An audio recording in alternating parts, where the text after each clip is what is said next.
Capítulo 18. As visões e a discussão. O silêncio do jardim foi quebrado por passos pesados, mais lentos.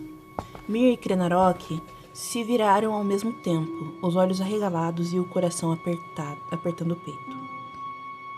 Crerrola estava ali, saindo das sombras nas colunas, as botas cobertas de poeira, os punhos cerrados ao lado do corpo. A expressão no rosto dela era indecifrável, mas os olhos diziam tudo. Mir cambaleou para trás, as mãos trêmulas. Não, por favor. Você ouviu? A voz dela saiu sufocada, quase infantil, como se esperasse que, negando, pudesse apagar a realidade. Crerrola não respondeu de imediato, apenas caminhou até elas, passo a passo, até parar diante de Mir. Ouvi tudo, sim. Sua voz saiu baixa, firme, carregada de algo profundo, um peso que nem mesmo ela podia esconder. Mir caiu de joelhos no chão, lágrimas escorrendo pelo rosto enquanto sacudia a cabeça. Eu não queria que ninguém... Era só pra ele. Era só pro Krenarok. Mir ajoelhou-se à frente dela e pousou uma das mãos sobre o ombro de Mir. Olha pra mim, Mir. Sua voz não era dura, mas carregava uma força incomum. Eu não vou contar a ninguém, nem ao mar, nem a Tri, nem a Loz.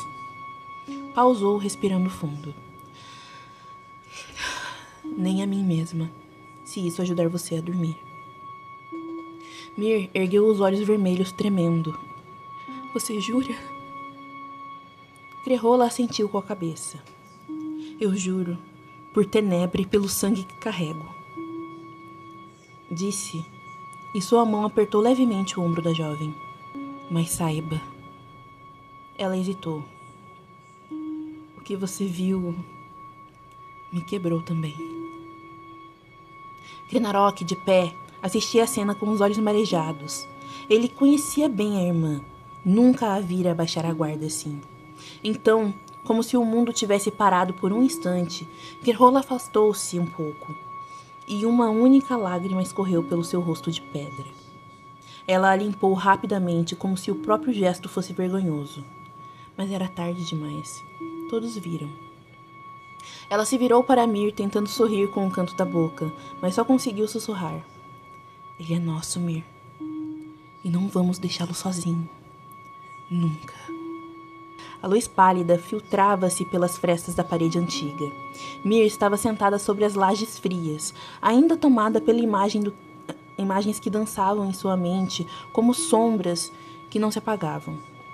Crerrola, de pé e silenciosa, a observava.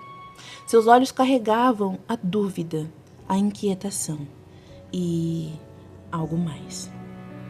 A mulher de cabelos vermelhos, disse Crerrola por fim, a voz baixa, arrastada. Você disse que ouviu a palavra filha. Mir demorou a responder. Seu olhar estava perdido, como se ainda estivesse vendo algo que mais ninguém poderia ver. Sim, murmurou com um tom distante. Mas... Ela inspirou fundo, tentando organizar os pensamentos. Mas havia algo estranho.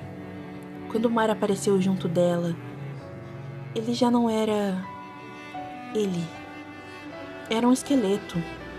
Um guerreiro sem carne. Apenas os ossos. E ainda assim, ele acariciava a cabeça dela com tanta ternura.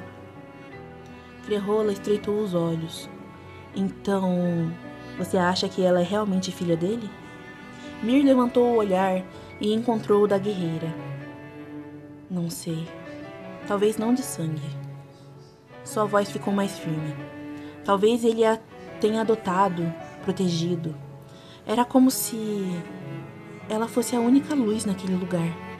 E ele, mesmo morto, ainda lutava por ela. Crerrola ficou imóvel. As palavras ecoaram fundo dentro dela. Sua mente vagou pelas memórias que tinha de Marastágua. O furioso, o destruidor, o protetor. Seria mesmo possível que ele, um dia, escolhesse cuidar de alguém com tamanha devoção? E ela? Perguntou, quase sem perceber. A garota. O que mais viu? Mir fechou os olhos. Ela tinha algo de antigo nela. Não como uma criança comum. Havia poder, ingenuidade, mas também bondade. Como se fosse feita de extremos. O tipo de pessoa que nasce quando o mundo está prestes a desmoronar. Crerrola virou-se de lado, apoiando-se numa pilastra, e por um instante pareceu mais vulnerável do que nunca.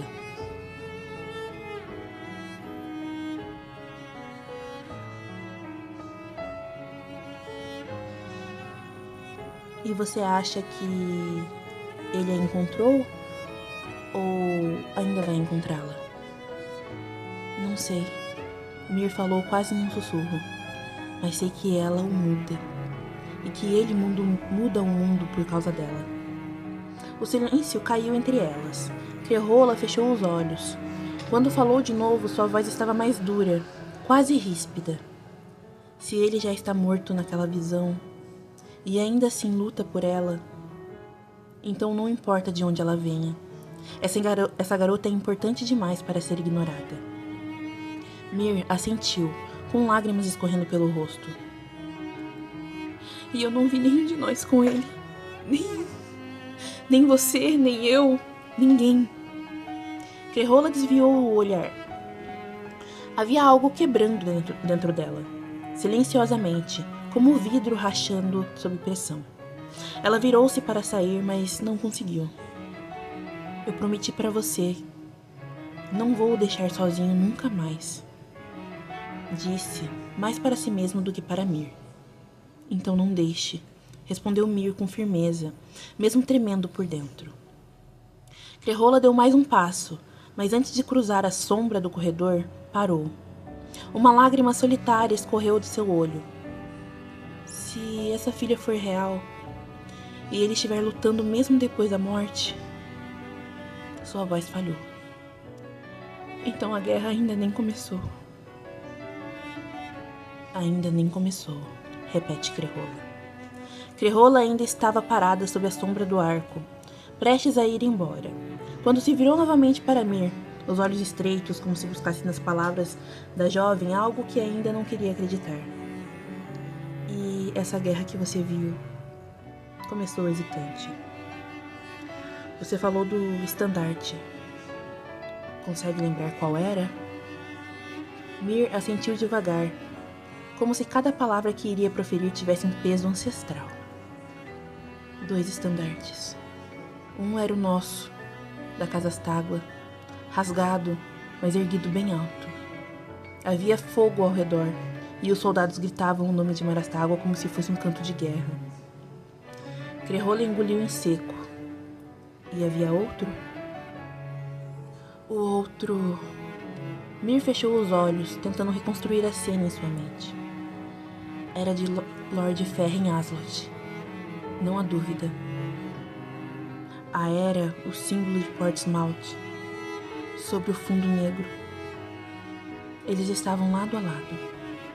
Crerrola franziu o senho, confusa, andando de um lado para o outro com inquietação. Ferren? Murmurou. Mas por que ele estaria envolvido? Essa guerra... Eu pensei que seria entre nós, contra Hakkar e Leriche. Uma disputa interna, política familiar. Mas se Ferren está envolvido... Ela parou de andar. Um frio percorreu sua espinha. Isso significa que é muito maior do que imaginávamos. Que esse conflito ultrapassa os salões da Casa Astagua. Mir assentiu aflita. A presença de Ferren muda tudo. Se ele marchar, não será só uma guerra de vingança. Será uma purificação, uma ruptura total. Crerrola sentiu-se numa pedra, a expressão dura. Sentou-se numa pedra, a expressão dura. Ferren é um lorde que não se envolve por impulsos. Se ele ergue um estandarte, é porque acredita que há algo podre demais para ser ignorado. E se ele luta ao lado de Mar, é porque já escolheu um lado. O silêncio caiu por um momento, denso como névoa. Isso quer dizer que Ellerich e Hakkar não só corromperam nossa casa. Crehola disse por fim, encarando o vazio. Mas fizeram inimigos demais.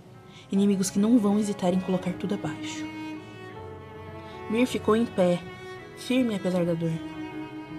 E talvez seja exatamente isso que precisamos impedir. Crehola a encarou por um instante. As duas souberam. O tempo da hesitação havia acabado. Crehola com olhos ardendo com uma mistura de medo e determinação. Ela passou a mão pelo rosto, como se quisesse afastar apenas o suor, mas também a crescente ansiedade. Nós precisamos agir logo, disse ela, a voz baixa, porém firme. Se essa guerra estourar de verdade, os da Ordem da Luz vão intervir. Mir arregalou os olhos. Os purificadores? Crehola assentiu. Sim. Aqueles fanáticos não vão deixar um conflito de grande escala se desenrolar sem se intrometer. Dirão que é um sinal do desequilíbrio, que devem restaurar a ordem. Mas nós sabemos o que isso significa. Ocupação, julgamento e sangue. Muito sangue. Ela fez uma pausa, os olhos se tornando ainda mais sombrios. E pior, se Bielefeld souber que a causa aqui, vai tentar de novo. Vai querer estender sua influência e controlar essa região como antes, como nos tempos antigos. Eu não suporto essa ideia, Mir. Não posso deixar que isso aconteça. Krenarok, que escutava em silêncio, apoiado contra uma parede de pedra com os braços cruzados, ergueu a cabeça, a voz firme. Eles vão vir com tratados, promessas de paz e acordos comerciais. Mas por trás dos sorrisos virão tropas. Vi isso acontecer antes. Bielefeld não hesita quando vê uma oportunidade de domínio. Mir sentiu um arrepio. As visões voltaram à sua mente. Corpos, fogo, os estandartes e o medo. O que faremos? Perguntou ela, tentando controlar o tremor na voz. Crehola deu um passo à frente. Precisamos de Marastágua. Agora. Ele é o único que pode segurar os ânimos, organizar a resistência, manter Ferren à distância com diplomacia. Ao menos por um tempo. Se ele cair ou demorar, Ferren marchará. E se Ferren marchar, a ordem virá logo atrás. E depois, Bielefeld. Ela cerrou os punhos. Nós temos que agir antes de que Ferren o faça. E precisamos da verdade sobre Ellerich e Hakkar nas mãos certas. Se conseguirmos isso, talvez possamos resolver dentro da casa, antes que o mundo inteiro decida fazê-lo por nós. Mir respirou fundo. E se falharmos? Krenarok respondeu por ela dessa vez, o olhar sombrio. Então, que se preparem para ver as terras do leste queimarem, porque nós vamos lutar e não vamos recuar. Crehola assentiu devagar. Nós não vamos nos ajoelhar. Nem a Ordem, nem a Bielefeld.